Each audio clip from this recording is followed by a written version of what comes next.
Have you ever felt misunderstood in a way, or noticed that someone's words didn't match the tone? Have you noticed how spoken words didn't match a person's facial expressions or mannerisms? That's because communication is not just about words. It's not just about what you say. There is a lot more involved. It's about how you say things, and it's about if your body language, your gestures, your facial expressions, if that matches what you're saying. This episode of Exploring Brain and Mind is going into the communication basics. What is involved in communication? Communication is a combination of three things. It's about words. It's about how you say things, i.e. your voice, and the non-verbal signals, non-verbal communication. And understanding how they work together is crucial for clear and effective messaging. Studies suggest that words contribute only 7% to communication, which may surprise you since we are so used to using words. The voice, including the tone of voice, accounts for 38%, and body language, the non-verbal cues, facial expressions, all that, contributes 55% to communication. The percentages may not apply to every situation in the same way, but they highlight why words alone aren't enough. So the context, the delivery, and emotion matter a lot as well in communication. So let's break down the three key elements of communication and how to use them effectively. Starting with words, the verbal communication, as in what you say, then the voice, the paraverbal communication, how you say something, and finally the non-verbal communication, the body language. When we use words, simplicity and clarity are important. Jargon is great if you're in the right circles. There are a lot of professions that use jargon, like engineers, scientists, people in medicine, property people, accountants, lawyers, legalese, as some people call it, is essential when you're working in court circles and in legal circles. So jargon is great. I'm trying to avoid it when I do my episodes because I want people to understand what I am wanting to tell. When faced with a lot of jargon, if you are working in those professions that I mentioned, or if you have anything to do with those professions, like if you're buying property, for example, you want to know what the legal language means, what it is meant to tell you, what you have to be aware of. Same with accounting and accountants and tax and all that. You want to know what all the jargon means. So I hope you then go and find people that are both aware of the jargon, but who are also able to explain to you in plain English or plain language, wherever you are, what you are meant to know or what the jargon means. When you're presenting, for example, storytelling can be really important because people remember stories over facts. So instead of saying, I'm a great communicator, share a short success story about a time when your communication solved a problem in a positive way. Also with presentations, if you do use slides, then keep the points short and simple. Some say don't use bullet points in presentation. I know one example of a person who keeps saying that, but sometimes bullet points in a presentation, they might summarize the important bits that you're meant to know.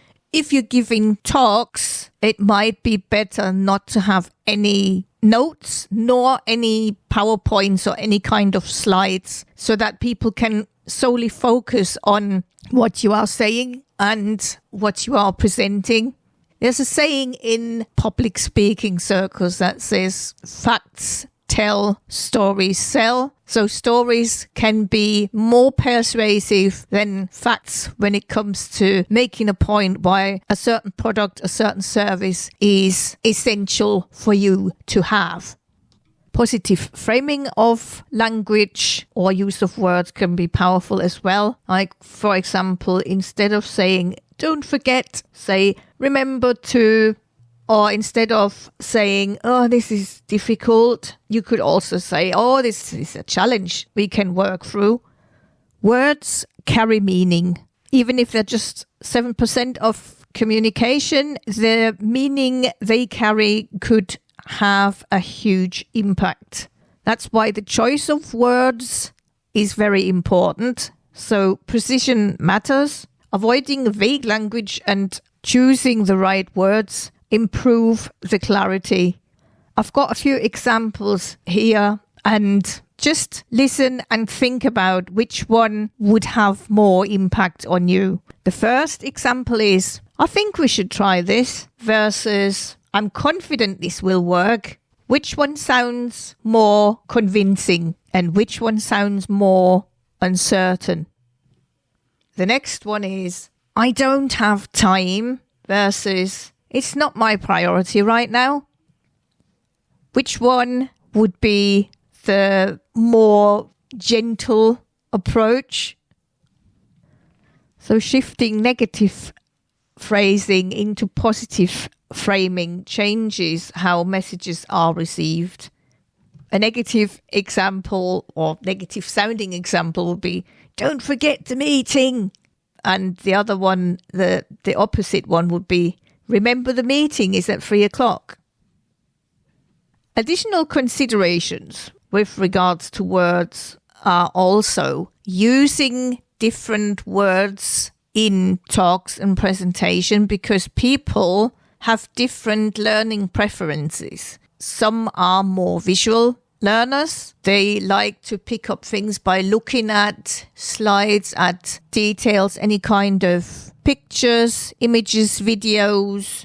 Other people are auditory, like myself, listening to people talking, speaking, telling stories, sounds, music. And then there's people who like to do stuff. They like to touch things, feel things. They like to be hands-on. That are the kinesthetic learners. So when we do presentations and talks, it might be good to have a mixture of words in our talks and presentations that attract the attention of different learning styles in people. So the message might come across better if we mix visual words, auditory words, kinesthetic words, and audio-digital words. And I give you a few examples for all of these. So for visual, I've got to see, to look, observe, focus, and then bright, dark, clear, anything that is relating to sight, to vision, and so on. Auditory words would be talk, hear, speak, listen, sound, tell, any kind of words that are relating to sound, to noise. Kinesthetic words would be to touch, feel, handle, contact, hold, grab, tread. Words like that involve doing something. And what is classed as audio-digital, they would be to think, to consider, contemplate, and along those lines. So it is recommended to use a good mix of those words in talks, presentations, and even in written language. A good mix of those words that represent the different learning styles, the different information processing styles of people. And finally, a few tips with regards to words would be use the words depending on the purpose you are using them. For stories, use more descriptive, more specific words to describe situations, places, locations, events, and the plot of the story. For presentations and talks, use language, use words that capture people's imagination, that are great for influencing people to buy your product, your service, or that bring the story across, the message across that you want to share with your talk or presentation. And stick to kind and respectful language, especially when you are interacting with people you might not have met before, that you might not know well. You want to leave a good impression when you make a first contact. And the final social media tip would be something that I've actually already talked about in different episodes. When you read something, it might not be worth responding, replying, reacting. You have the choice if it is actually worth reacting or responding, and always choose your words wisely. Next, let's focus on the voice, and that includes the pitch, the volume, the intonation, the pace, and the rhythm. The tone and the pitch and the pacing affect your message and how it is received by the audience or another person. They also affect the emotional interpretation of your words, because the same phrase could sound kind, maybe sarcastic, or even aggressive, and that's based on your vocal delivery, how you are saying something. I think one of the examples that is great to use in this context is always when you ask someone, how are you? And the other person says, just, I'm fine. So the I'm fine can come across as neutral. I'm fine, thank you. It could also sound a bit more downhearted. We ask them, how are you? And they say, I'm fine. That doesn't convince you exactly that they are really fine, that there must be something else going on for them. It could just be in the moment, but it could be something bigger. You could also ask with more questions to find out what the person is going through, what is happening in their life. If you want to be a bit sarcastic, you could say, how are you? I'm fine. You're not really, just don't bother me right now.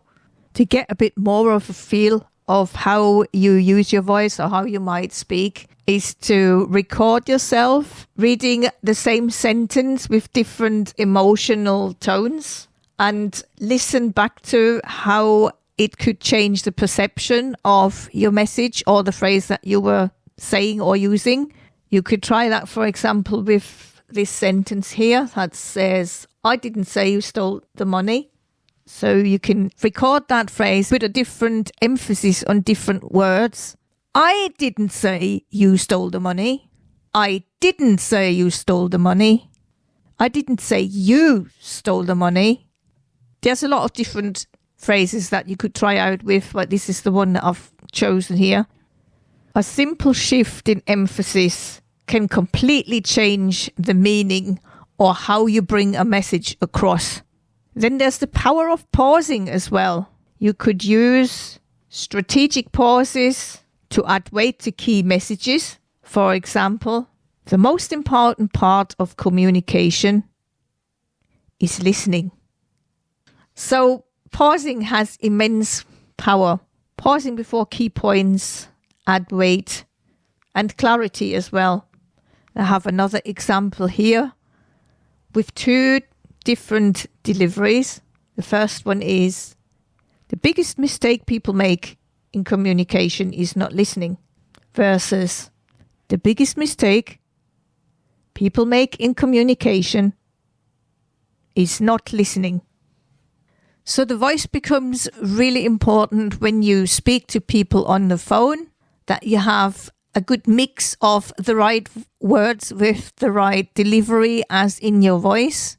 Tune in to the other person as well that you're on the phone with. So when someone's speaking to you a bit more slower, then maybe you shouldn't kind of bombard them with 100 miles an hour speed language. If they speak more quietly, you don't want to shout at them through the phone. That might scare them off. Get a feel for the other person, how they speak and for how they pace. Tune into them and kind of try and mirror that in a way. When you give talks, really longer talks, like keynote talks, that might have different elements to it, use your voice depending on the element that you're using. If you are presenting a story that has a lot of emotion, put that emotion into your voice when you're delivering the words. This will get the people on your side. They will feel that emotion coming through and they will experience that as well. When you have a more energetic element in your talk, present it with an energetic, upbeat voice. Not too slow, faster pace to get the energy going in the audience. When you present your product and you're in the last phase of your talk, if it's a presentation with a sales element at the end, influence the people with a tone of urgency, increased pace, so that they feel this urgency in them and get up from their chair and go to the table and sign up for your product or for your service. Make your offer irresistible. Present it with oomph, with energy, with pace. When you read stories to your children, also make sure you put the emotion into the words that you're reading so the children will get a feel for the emotions. When you have a more factual presentation, it still should have an element of energy, of interaction with the audience in a way that the audience won't fall asleep when you are presenting your facts. Watch the tone of your voice, that you're not sounding too monotonous. Always have an element of interaction in a presentation, in a talk. Also be aware of how your mood may affect the way that you are using your voice, the way that you are speaking. That could have an influence. If you are not in a good mood, if you're in a struggling mood, in a sad mood, that may come across if you're not aware. And the third part of communication is the non-verbal communication, your body language, which is consisting of facial expressions, how you use your hands and how you use your body. When it comes to facial expression, the brain processes emotional cues in milliseconds. So the facial expressions is, I'm sure, is something that the judges, people in courts or in police like prosecution, they get extensive training in so that they easily pick up if someone may be lying, if someone is not telling the truth. They can tell from when someone flinches or has a kind of involuntary body movement that someone may not tell the truth. When it comes to gestures and posture, there is open versus closed body language. Like the best example for closed body language is when someone's sitting there with crossed arms, which could indicate that they're closed. They don't really want to know. They don't want to interact or participate. But also remember, if you're in a very cold room, it could theoretically indicate that the other person is cold. Then to subtly mirroring a person's gestures and energy can help to build rapport. Eye contact is an important part of body language as well. Too much eye contact can feel aggressive or intimidating, and too little eye contact can seem insecure. Or it could theoretically also indicate if a person may be a neurodiverse, because people who may be autistic on the spectrum, they're not necessarily too great with eye contact and social interactions in general. One important point I might want to add here is that there are cultural differences in how people communicate. Maybe people in some southern countries like Italy or so, they might use their hands a lot more when they're communicating, and they might have more intense gestures and using their voice a bit more in a raised manner, even though they're not meaning to be coming across as loud or aggressive or anything. It's just their way of communicating. So different cultures have different mannerisms, different gestures, the way that they're speaking. The Japanese, for example, they do a lot of bowing.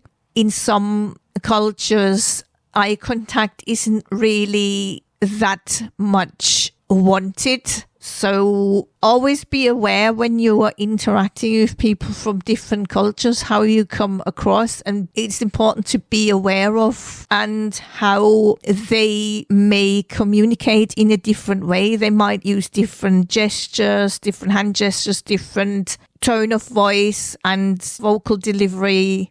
Cultural differences can be important to understand, especially if you go to a new country, to a different country that has an extremely different culture that is not like our Western cultures. So considering that 55% of the communication is nonverbal, they can shape how words are interpreted. And to go back to a few nonverbal mistakes that people make is that to cross their arms and coming across as defensive. I didn't mention that before when I talked about it. Then fidgeting can appear nervous or disengaged. A lack of eye contact can seem disinterested or dishonest even, while too much can be intense or, as I said before, intimidating. Next, let's look at some common communication pitfalls, like mixed signals. That's when words, voice, and body language don't match. People trust what they see and hear over the words used. An example would be when someone says, "I'm excited to be here," in a flat tone and a disengaged expression on their face. Would you believe that they're really excited? As opposed to when someone says, "I am excited to be here." It's quite a difference, isn't there? Another example is when you've got a boss that says to you, "I value your ideas," but the boss doesn't really have good eye contact with you when he's saying that to you. So it's really important that words, tone, and body language are aligned and bring across the same message that you are meaning to deliver.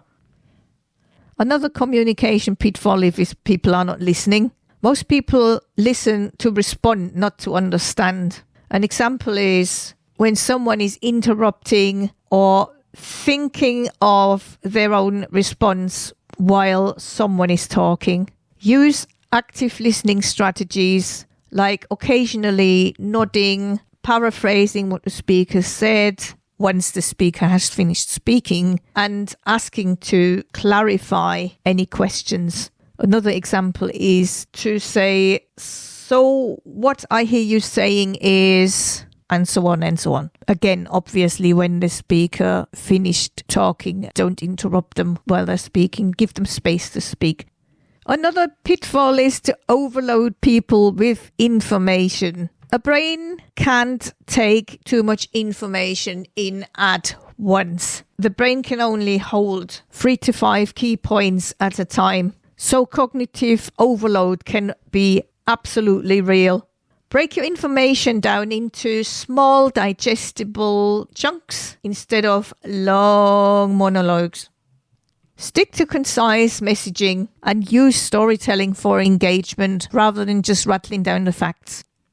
Back to the rule of 3, which means that people remember information best in groups of 3. Example, instead of listing many benefits of your product or your service, focus on 3 key takeaways. Another example could be, instead of saying, "Our company is about integrity, leadership, trust, service, and growth," simplify it to, "We focus on trust, service, and leadership," to keep it very simple. By the way, rule of 3, can you remember the time past March 2020? Information delivered in 3s, hands, face, space. I had to sneak that in there. I really had to, because that example will still be very memorable to people, if they like it or not. It is important to match the communication to the situation.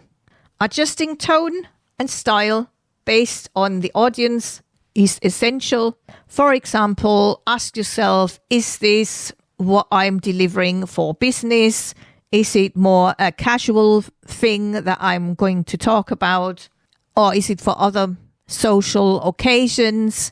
There are different styles in how you present what you are talking about. Adjust your tone, energy, and word choice based on the context and content. Then I've got some bits of communication styles, how someone's communication might come across. So we've got the passive communication. Passive communication would be to avoid confrontation or when someone is struggling to express their needs. Core characteristics would be to avoid expressing opinions or needs, to agree with the other person even though they're not really agreeing with what the other person is saying or doing, apologizing frequently even though it's not necessary, or if someone has difficulty saying no, that's the people pleasers. They have a problem to say no, or the ones that are very submissive. And those passive communicators often feel they're taken advantage of. So the body language of the passive communicators would be that they often have a slumped posture. They might be avoiding eye contact, and they might be more quiet and a very hesitant voice when they're talking. The impact of passive communication could be that it can lead to feelings of resentment, frustration, and low self-esteem, especially when they're not standing up for their needs, they're not speaking up for their needs. So become more assertive if you're a passive communicator. Don't always say yes. Say no, learn to say no, and make your needs heard, make your voice heard. So next we have the aggressive communicators. They are dominating. They want to dominate. They're interrupting others. They're dismissing others. They're belittling others. Core characteristics are they're expressing their opinions and needs in a way that might violate other people's rights. They are domineering and controlling. They're interrupting and talking over others. They're using blaming, accusations, accusative language. They may use intimidation and threats as well. The body language of the aggressive communicators is often glaring, pointing, invading personal space, and they have a loud and forceful voice.